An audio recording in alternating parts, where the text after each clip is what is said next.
नमस्कार. माझं नाव पल्लवी. माझ्या चॅनलमध्ये तुम्हा सर्वांचे मनापासून स्वागत आहे. सध्या नवरात्र सुरू आहे. या निमित्ताने मी दहीत्रेची रेसिपी शेअर करीत आहे. आता आपण दहीत्रे तयार करायला सुरुवात करूया. 1 वाटी मैदा, 1 वाटी ताजे दही, 2 चमचे बेसन आणि 2 चमचे बारीक रवा हे साहित्य घेतले आहे. या पातेल्यामध्ये आपण हा मैदा आणि बेसन चाळून घेऊया. यामुळे गुठळ्या तयार होणार नाहीत. आता मी बेसन आणि मैदा चांगले चाळून घेतले आहेत. 1 मोठा चमचा हळद घातली आहे. हळद घातल्यामुळे दहीत्रेला छानसा रंग येईल. आता यामध्ये बारीक रवा घातला आहे. याबरोबरच 1 वाटीभर ताजे दही घातले आहे. 1 वाटीभर पाणी घातले आहे. आता हे सगळे जिन्नस एकजीव करूया. मैदा आणि बेसन चांगले चाळून घेतल्यामुळे या मिश्रणात गुठळ्या तयार होत नाहीत. हे मिश्रण चांगले फेटून घेते.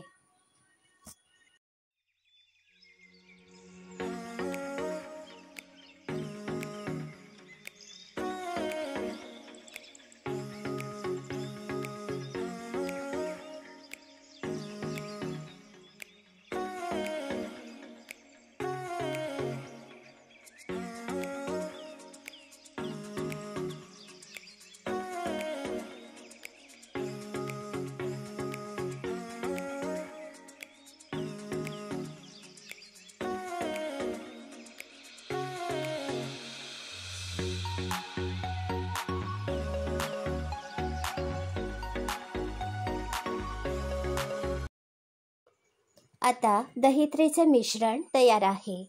हे मिश्रण आपण 7 तासांसाठी आंबण्यासाठी ठेवूया. जर तुमच्या गावामध्ये थंडी असेल तर आंबण्यासाठी वेळ लागू शकतो. या पातेल्यावर मी झाकण ठेवले आहे. आता 7 तास झाले आहेत. या पातेल्यावरचे झाकण काढले आहे. हे बघा, हे पीठ चांगले आंबले आहे. हे मिश्रण पुन्हा एकदा चांगले फेटून घेते. हे मिश्रण थोडेसे पातळ आहे. हे बघू शकता. आता आपण सगळ्यात आधी पाक तयार करूया. 1 वाटीभर मैदा असल्यामुळे 1 वाटीभर साखर घेतली आहे. यामध्ये 1 वाटीभर पाणी घालते. हे पातेले गॅसवर ठेवले आहे. 2 तारी साखरेचा पाक आपण तयार करायचा आहे. 1 मोठा चमचा वेलची पावडर घातली आहे.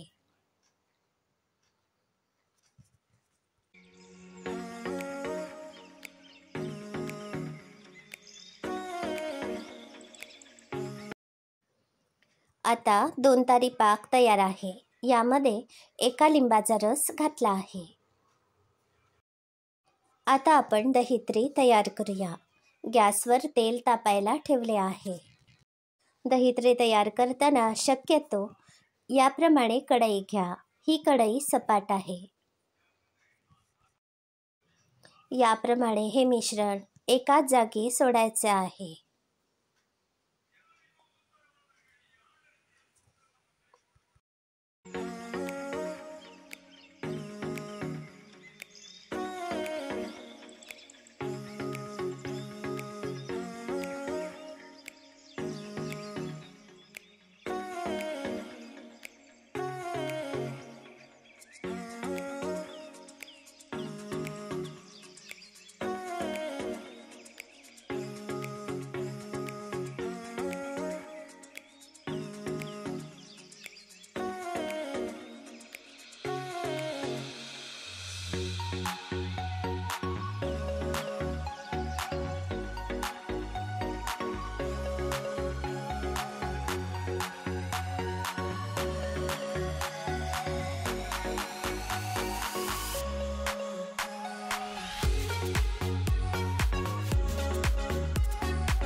दहित्री सोनेरी रंगावर चांगल्या तळूया. हे बघा, या दहित्रीना छानसा रंग आला आहे. या तेलातून काढल्याबरोबर पाकात घातल्या आहेत.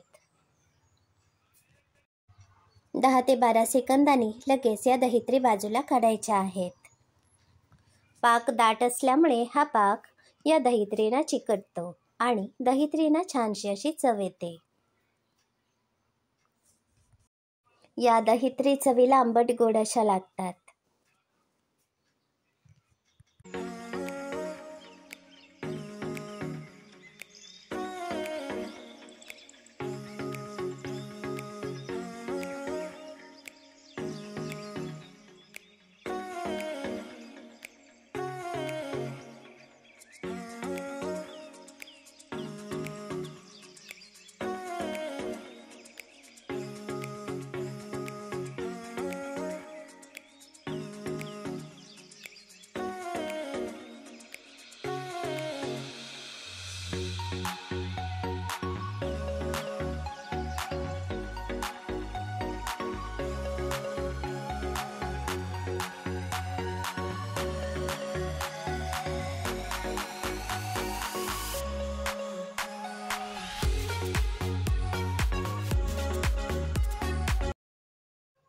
आता 10 सेकंद झाले आहेत.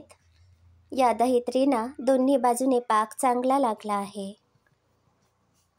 आता या दहित्री बाजूला काढते. याप्रमाणे आपण सगळ्या दहित्री तयार करूया. तुम्ही ही रेसिपी नक्की करून बघा. अशाच सहज सोप्या रेसिपी बघण्यासाठी माझ्या चॅनलला नक्की भेट द्या. याबरोबरच माझे चॅनल सबस्क्राईब करा, शेअर करा. धन्यवाद.